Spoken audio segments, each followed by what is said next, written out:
Vamos lá. Eu gostaria, amados, que a igreja, por favor, abrisse na carta aos Efésios.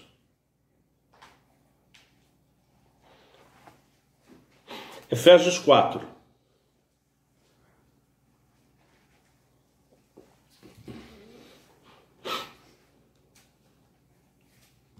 Efésios, capítulo 4.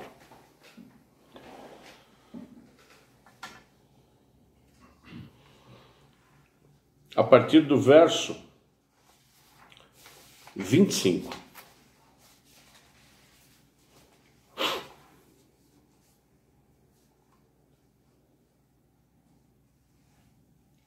Efésios 4, a partir do verso 25, igreja. Por isso, deixando a mentira, que cada um fale a verdade com o seu próximo, porque somos membros do mesmo corpo. Fiquem irados e não pequem. Não deixem que o sol se ponha sobre a ira de vocês, nem deem lugar ao diabo. Aquele que roubava, não roube mais, pelo contrário. Trabalhe, fazendo com as próprias mãos o que é bom, para que tenha o que repartir com o necessitado.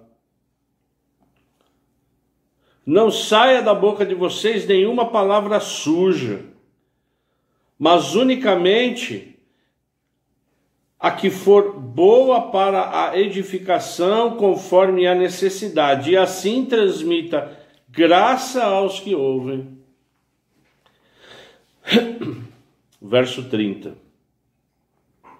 E não entristeçam o Espírito de Deus, no qual vocês foram selados para o dia da redenção. Que não haja no meio de vocês, igreja, que não haja no meio de vocês qualquer amargura, indignação, ira, gritaria e blasfêmia, bem como qualquer maldade. Pelo contrário, sejam bondosos e compassivos uns para com os outros, perdoando uns aos outros, como também Deus em Cristo perdoou vocês. Pai, em nome de Jesus, é um privilégio nessa noite, Pai, nós estarmos sendo ministrados pelo Espírito Santo do Senhor, que nesse momento, Pai, nós todos que assistimos, nós todos que estamos ouvindo a sua palavra, estejamos por inteiro, e o que o Senhor continue nos abençoando, e que caia por terra nesse momento toda e qualquer dificuldade, toda e qualquer interferência que venha nós entendermos, Pai, nós recebermos essa palavra, em nome de Jesus. Amém. Eu falo, e é importante nós orarmos para que o Espírito Santo de Deus, amados, nos dê realmente esse entendimento. Porque nós oramos, nós pedimos realmente, e essa palavra inicialmente é para mim. Deus fala através da sua palavra.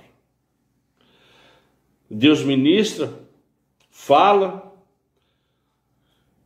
e depois a gente transmite. Então, inicialmente, essa palavra é para mim, para que a gente aprenda, para que eu aprenda e para que eu possa passar. E hoje, amados, nós vamos falar, e Deus foi absolutamente claro nesse sentido, e você vai entender, e em nome de Jesus eu peço que entenda. Hoje nós vamos falar de um tema que a princípio todos nós sabemos e todos nós praticamos diariamente, que é a comunicação. Eu pediria em nome de Jesus que a gente estivesse por inteiro nessa mensagem. Porque de uma forma simplista, o que é a comunicação? É trocar ideia, trocar informações. E essa comunicação, na verdade, é um processo de comunicação. Essa comunicação, né, ela é um processo. Ela tem sempre aquele que emite a mensagem. Ela tem o emissor, aquele que está emitindo, e do outro lado aquele que está o quê? Recebendo, que é o receptor. Entre aquele que está emitindo e recebendo, existe propriamente dito a mensagem. E além dessa mensagem, existe o quê? A linguagem, a forma ao qual essa mensagem vai o quê? Vai ser passada. Ou através de escrita, ou através de sinais, libras, ou de uma forma verbal. Então, quando eu tenho, na verdade, aquele que emite, aquele que recebe, e uma mensagem, eu estabeleço o quê? Uma comunicação. E esse processo, ele é absolutamente o quê? Dinâmico e ativo. Ora nós estamos emitindo, ora nós estamos recebendo. Como, por exemplo, nesse culto. Os levitas emitem e emitiram os seus louvores através dos seus cânticos, dando uma mensagem que veio do alto, e nós como igreja o quê? Recebemos. Cujo grande objetivo dessa comunicação, desse louvor e dessa oração, o que é? Nos edificar, edificar a igreja. E comunicação não é só falar, é também ouvir, é também olhar, é também abraçar. A comunicação também é o quê? É sentir. Esse processo ele é muito complexo, o processo da comunicação. Existe um livro antigo, eu digo antigo, não é um pouquinho antigo. Eu não sei se vocês leram ou tiveram a oportunidade de ler, eu acredito que ainda esteja por aí, que é O Corpo Fala. Não é? Foi um psicólogo que ele escreveu a comunicação não verbal entre os seres humanos, mediante o quê? O corpo. Não é? É por isso que o livro chama O Corpo Fala. Onde nós aprendemos expressões, gestos, atos, o quê? Corporais, até o tom de voz, de que forma nós estamos recebendo, não é? E é interessante nós aprendermos um pouco do corpo, porque às vezes você está falando comigo, eu estou prestando atenção, os meus olhos atentos, mas muitas vezes eu estou, não, pode falar que eu estou prestando atenção. Não, pode falar, sou todos ouvidos, mas na verdade não está. Então, esse processo ativo de comunicação, ele dá para medir o quê? A eficácia. O quanto ele está sendo o quê? Eficaz. Que é o quê? A mensagem de quem emite, daquele que está falando, gesticulando, escrevendo. A comunicação se torna eficaz quando aquele que está recebendo entende, compreende. E muitas vezes coloca o quê? Em prática. Então essa comunicação eficaz, ela só acontece quando há o entendimento e até a prática daquilo que está sendo colocado. Eu convido você, se você pode, mas eu já vou ler aqui, que nós vamos dar um exemplo bíblico.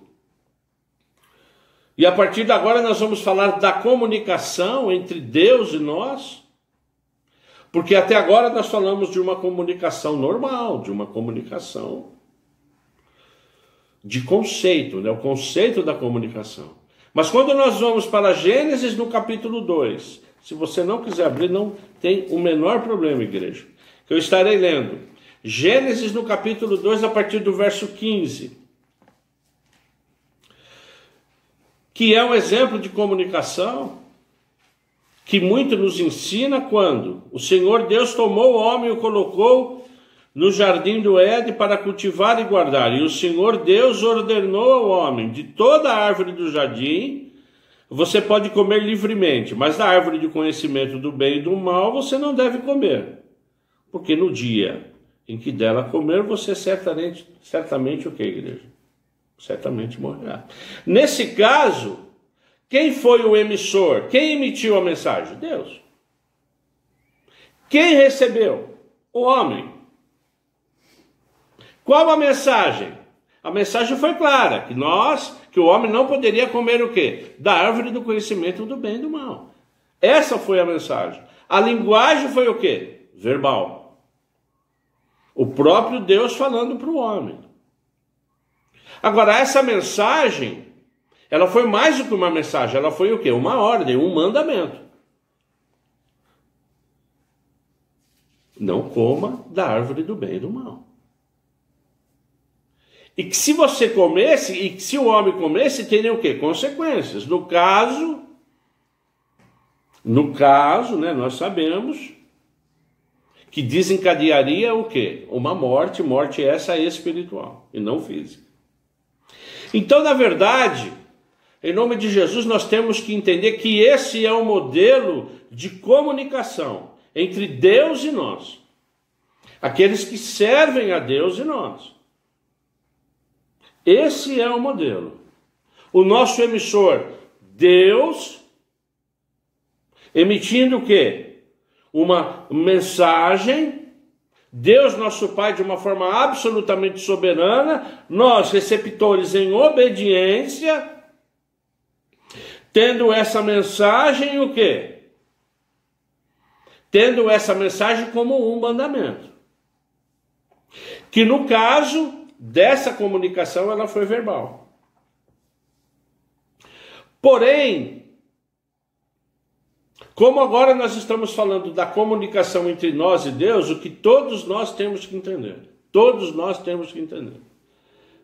Que nessa comunicação entre Deus e o homem, sempre terá mais um elemento. Terá um outro elemento, igreja. Que eu convido você, com a sua Bíblia aberta, se você estiver em Gênesis 3, 1, a palavra de Deus diz: mas a serpente mais astuta que todos os animais selvagens que o Senhor Deus tinha, disse a quem, igreja? A mulher. É verdade que Deus disse: não comam do fruto de nenhuma árvore do jardim? Foi isso que Deus falou para o homem? Eu vou repetir. É verdade que Deus disse: não comam do fruto de nenhuma árvore do jardim? É claro que não. Há aqui o quê? Uma distorção daquilo que Deus falou, do que Deus disse.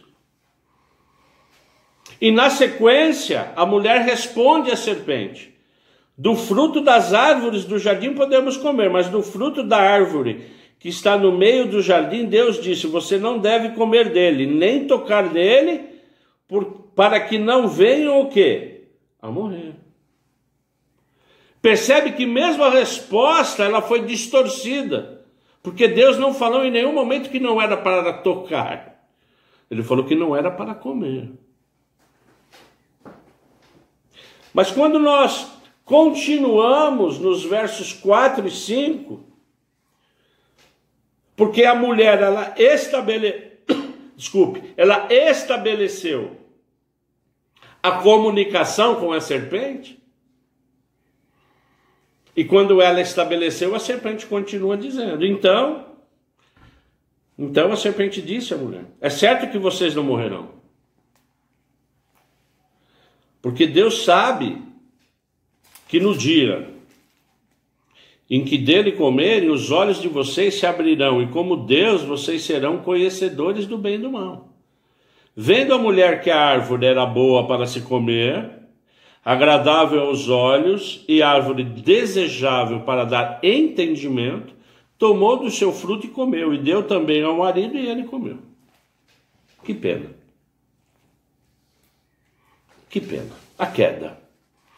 Todos nós sabemos dessa história. E devemos saber e ter a consciência que o outro elemento nessa comunicação entre nós e Deus, quem é? É a serpente. É Satanás. Ele sempre estará querendo entrar nessa comunicação, cujo objetivo é cumprir o que ele cumpriu no Éden, que o homem se torne desobediente. Esse é o objetivo. O grande objetivo do inimigo é fazer com que eu e você desobedeça a Deus. Porque a desobediência, na verdade, o que é, igreja? É uma iniquidade, é um pecado. Porque o inimigo, ele conhece a Deus. Ele foi um anjo de Deus. Ele conviveu com Deus. Só que Satanás, o inimigo, a serpente, foi julgada. E ela nunca mais será o quê? Inocentada, ela já está julgada. Ela, como diz a palavra, ela nunca mais subsistirá.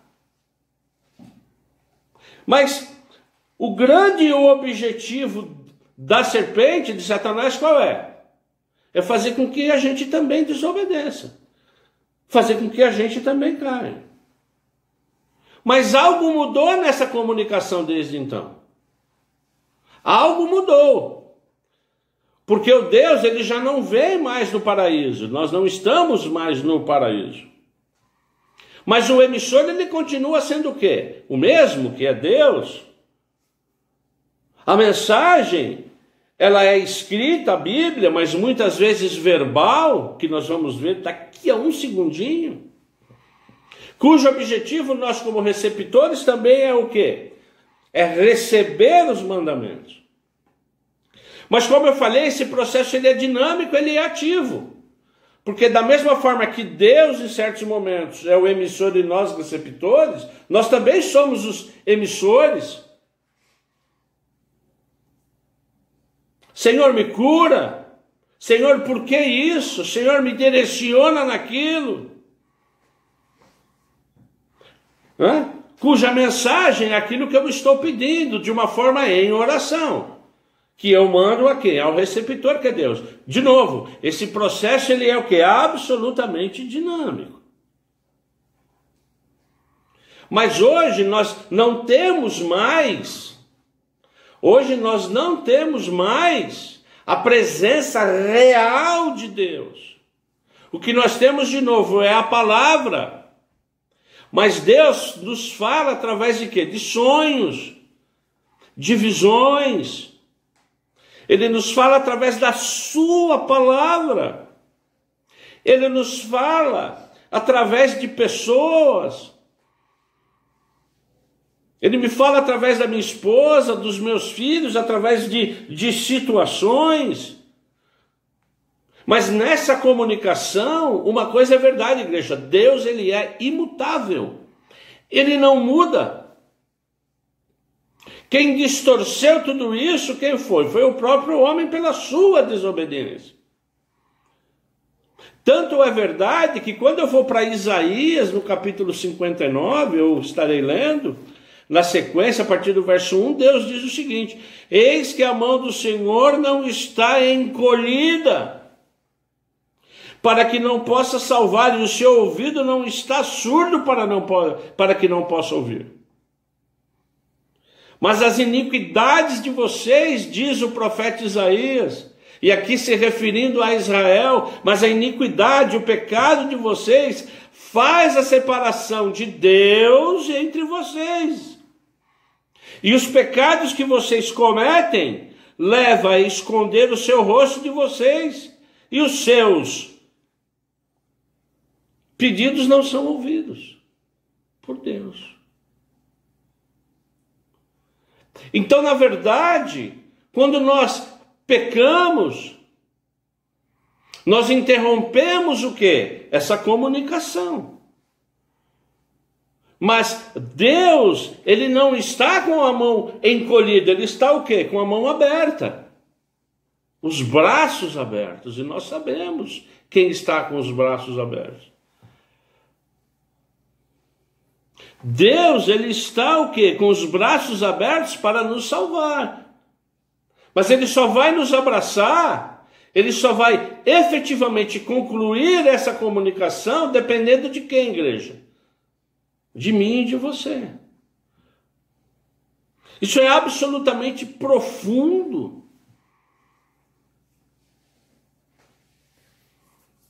Para que a gente não interrompa esse processo do quê? De comunicação. E essa barreira é cada vez maior. Porque o objetivo do inimigo é interferir e ele continua interferindo no teor da mensagem. Como ele interferiu no Éden, que nós acabamos de ver. Ele pegou uma verdade e transformou em mentira. E é isso que ele faz, ele tenta distorcer a palavra. E isso tudo cria o quê? Um sofisma, que nós já vimos isso. Paulo fala de sofisma, que é uma mentira que se tornou verdade. Porém, esse conceito, tudo isso que acontece, que o inimigo ele insiste em fazer para que haja esse mau entendimento, isso vai impedindo que nós, a criação do Senhor, que a gente veja, ouça, e entenda e creia na verdade. Diga um amém aí onde você está.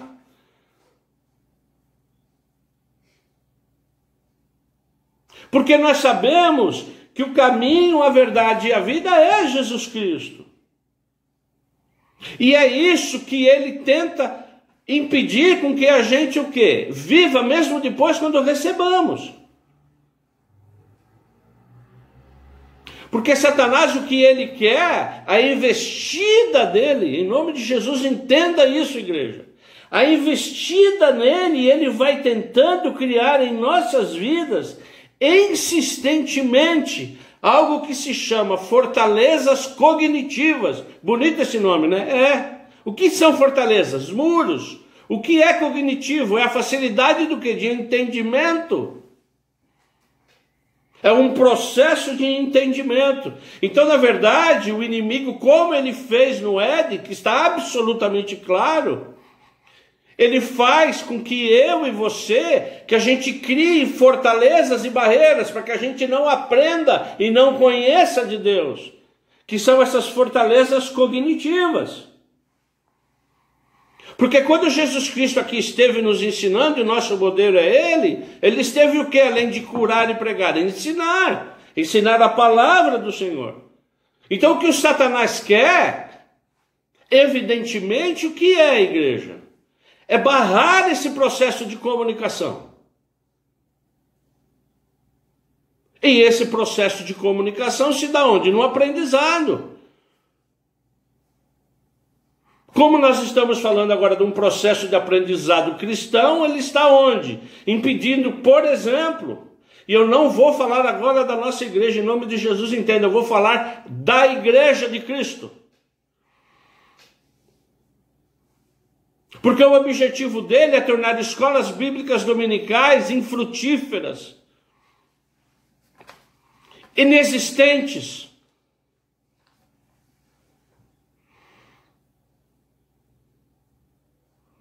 Ele pega onde? No ensino, nessas fortalezas cognitivas de aprendizado. Grandes e grandes igrejas absolutamente inexistem em escola bíblica dominical. E quando existe, é uma parcela pequena de participantes, porque existe uma luta muito grande. De novo, eu não estou falando da nossa igreja, eu estou falando no quê? No geral, e é isso que acontece. Cursos de teologia. Começamos com um número grande, depois vai diminuindo. De novo, não nós, da nossa igreja, mas é assim que se comporta. E assim vai, cultos de estudos, devocionais, leituras da palavra, estudos bíblicos. Então, na verdade, existe o quê? Uma luta muito grande para que a gente o quê? Aprenda. É por isso que vai aqui um parênteses no meu sermão, e eu coloquei aqui, que a gente pode fazer, e você, por favor, eu te desafio, não só a nossa igreja, quem está nos ouvindo aí, a ler 4 capítulos por dia da Bíblia. Em um ano você lê a Bíblia completa. Comece lendo lá desde o do capítulo 1, verso 1 de Gênesis. 4 capítulos por dia, que é meia hora, 25 minutos, você lê a Bíblia inteira em um ano. Na verdade, é essa o quê? O grande objetivo. Então, dessa forma, há necessidade de eu e você, igreja, de nós cada vez mais o quê? Buscarmos e sermos o quê? Cristãos maduros. Porque primeiro nós temos que entender isso, para que a gente continue nesse processo de amadurecimento o quê? Cristão. E estar o quê? Em constante desenvolvimento. Sigo para o alvo que é Cristo Jesus. E Jesus Cristo, quando aqui esteve, de tudo aquilo que foi dito, de todas as vezes, ele deixou só 2 mandamentos. Amar a Deus sobre todas as coisas e amar a quem? Ao próximo.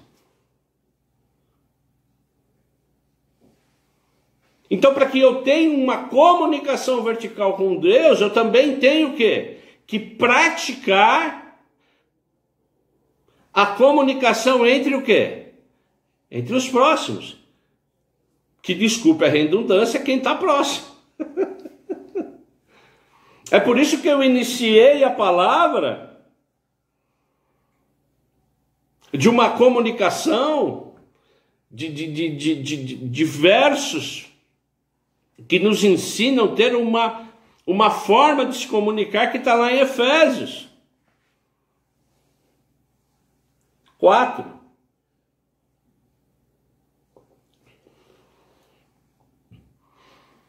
Que a partir do verso 25 diz lá: por isso, deixando a mentira, que cada um fale a verdade. Então, nosso processo de comunicação entre irmãos, entre família, deve ser o quê? Ser dizer a palavra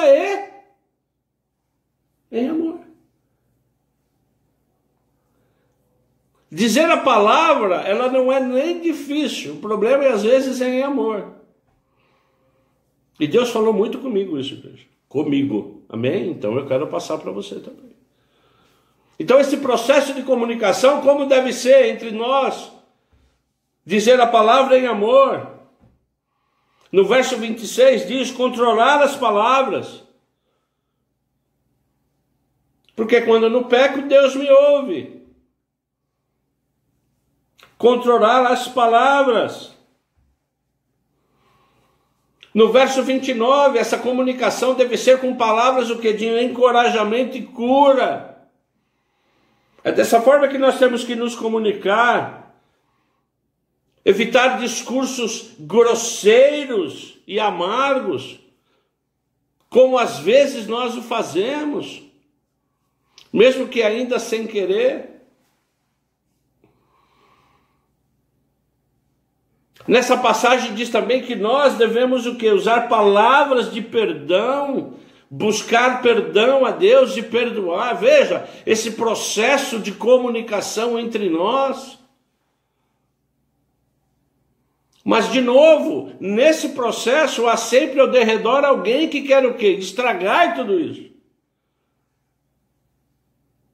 Cumprir a missão dele, que é o quê? Fazer com que eu e você o quê? Desobedeça. Não fale em amor, não fale de perdão, não perdoe. Por quê? E por que tudo isso?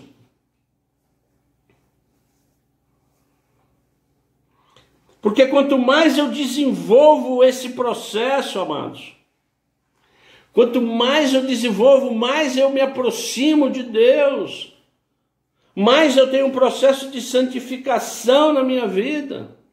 E Deus, Ele sabe disso, igreja. Desde sempre Ele sabe disso. É por isso que às vezes Deus, que é Deus, sabendo dessa ação, ele cria e sempre criou, durante o trajeto da sua palavra, algumas comunicações exageradas, como, por exemplo, a arca. A arca foi o quê? Um processo de comunicação. Ficou sendo construída durante anos, no meio do nada. E a arca simboliza o quê, igreja? Salvação. Só que quem se salvou? Só Noé e sua família, mas ela estava lá. A quem pudesse o quê? Se arrepender. Processo de comunicação absolutamente sobrenatural. A arca. A abertura do Mar Vermelho. Outro processo de comunicação. Eu sou Deus. Eu abro o mar e você passa a seco. Ligado ao quê? A salvação. Outros muros de Jericó, amados. Nós já estudamos isso na escola bíblica, eu acho que até já preguei sobre isso. O muro de Jericó tinha 7 metros de largura. Não sei quantos de altura, sei lá, 7, 8 metros de altura, 10 metros de altura. Você marcha 7 dias, no 7 você faz, bum, o muro cai. É um processo de quê? De comunicação, que tem a ver o quê também? Com salvação. Davi e Golias. O mais fraco com o mais forte. Processo de quê? De comunicação. E Deus vai usando isso até a comunicação mais extraordinária, que é o próprio Deus se despojando e vindo o quê? Encarnado em Jesus Cristo para me salvar e para te salvar. Você quer comunicação, processo de comunicação maior do que esse, que também é ligado o quê? A salvação. A resgatar o que? Vida. E por que Deus faz isso? Porque Ele sabe que a luta é grande. Porque existe um outro componente que tende o quê? A estragar tudo isso. A fazer com que eu e você, a gente desobedeça a Deus. Paulo é claro. O que eu quero fazer eu não faço. Mas o que eu não quero eu temo em fazer. E o apóstolo Paulo. Por quê? Porque é uma luta. Agora, o que nós devemos fazer? Ter os nossos ouvidos sensíveis. Ter esse conhecimento importante. Igreja, eu sei que você tem esse conhecimento. Eu não falei, na verdade, nenhuma novidade para você. Falei, claro que não. Mas o que o Espírito Santo quer hoje, nessa noite, que a gente fique o quê? Atento aos tipos de comunicação que Deus faz comigo e com você. Porque atualmente nós temos o quê? Vividos os sinais. Essa comunicação, ela está absolutamente o quê? Borbulhando hoje. Porque há os sinais dos tempos. Porque Deus, ele está o quê? Se comunicando. O emissor, ele está o quê? Ele está o quê, igreja? Ele está emitindo o quê? Ele está fazendo com que a sua palavra, que foi escrita, esteja o quê? Se cumprindo. Dizendo que Jesus Cristo, quando estará próximo, haverão o quê? Guerras e rumores de guerra, terremotos. Ouviremos falar de reino contra reino, a pestilência. Nós estamos vivendo a pestilência. Coisas espantosas, não sei se vocês viram. Está tendo agora uma vespa de não sei quantos centímetros lá que está atacando lá o Washington, que veio da China, lá da parte asiática. Sinais de Deus. Estão aí, não sei se vocês viram isso, vespas. Elas estão acabando, elas atacam todas as abelhas, né? Coisas que vêm o quê? Espantosas, sinais que vêm do céu, igreja. Então, na verdade, Deus, mais do que nunca, Ele está o quê? Se comunicando de uma forma extraordinária.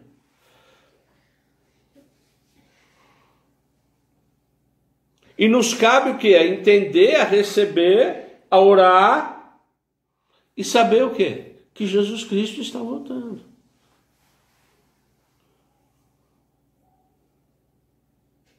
E o cerne, né, dessa mensagem que eu gostaria de firmar com vocês é para que a gente continue sendo vigilante, cada vez mais atentos, e estejamos vigilantes o quê? As trombetas.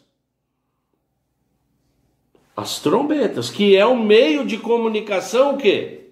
Da volta de Jesus Cristo. E as trombetas, elas são o quê? Elas são figuras de comunicação. Porque, na verdade, as trombetas já estão sendo o quê? Soadas. Não de uma forma literal. Mas trombetas como destruição da natureza, a poluição do mar e dos rios, o clima sendo devastado. Uma outra trombeta é a ação cada vez mais real do inimigo, e ela é cada vez maior. Todas essas mortes por conta dessa pestilência, desastres, essas são as trombetas que estão sendo o quê? Soadas. Elas já estão sendo o quê? Ouvidas por nós. Elas não serão audíveis na volta de Jesus, não, elas já foram soadas, estão sendo soadas. Amém, igreja? Já é real. Nós não ouviremos o chofar sendo tocado, chofar esse, que é o chifre do carneiro, que era usado para avisar: o culto está começando, o sacrifício está começando, que é a trombeta. Então, na verdade, essas trombetas que estão sendo tocadas, elas são o quê? Alertas, sinais para a igreja, para mim e para você, igreja. Para que a gente nunca se esqueça dessa comunicação, essa comunicação minha e sua com Deus, com Jesus Cristo, deve estar alinhadinha, deve estar bonitinha. A comunicação entre nós como família, como irmãos, ela deve estar o quê? Alinhada. Ela deve estar o quê? Fortificada, como corpo. Eu falo, você entende, você fala, eu entendo, eu oro, eu te abençoo, você me abençoa. Então esse processo de comunicação, igreja, cada dia que passa, é por isso que a mensagem de hoje é essa. Eu e você, a gente tem que buscar estar o quê? Cada vez mais alinhado entre nós, família, igreja, nos nossos empregos, neste processo de comunicação horizontal, mas também no vertical. Aprendendo mais a palavra, sendo ministrado pelo Espírito Santo, e que para a gente entender que as trombetas já estão sendo tocadas. Algumas delas já foram tocadas. Amém? Que o Espírito Santo do Senhor, em nome de Jesus Cristo, e é só Ele, faça com que nós tenhamos esse o quê? Entendimento. De nós estarmos, em nome de Jesus, igreja, sendo fortalecidos na comunhão, na comunicação com Deus. Tendo um Deus emissor, que emite a mensagem dele, nós recebendo a mensagem dele, ficando atentos à mensagem dele, a tudo aquilo que Deus quer falar conosco, atentos ao inimigo, atentos para que ele não nos roube e para que ele não faça na minha e na sua vida essas fortalezas cognitivas que interrompam o conhecimento da palavra, do relacionamento com ele. E que eu, por outro lado, também, quando eu sou o emissor, eu peça, eu agradeça, eu peça entendimento, peça que ele fale comigo, coloque a minha vida para ele, a sua vida para ele, para que ele nos conduza, principalmente em momentos difíceis como nós estamos passando. Então, o que Deus e o Espírito Santo quer hoje, que nós fortaleçamos essa comunicação. Porque, como disse Isaías, 700 anos antes de Jesus Cristo nascer, Deus está de braços abertos. Ele não muda. Deus está de braços abertos. Amém, igreja? Feche os seus olhos, nós vamos orar. Pai, em nome de Jesus Cristo,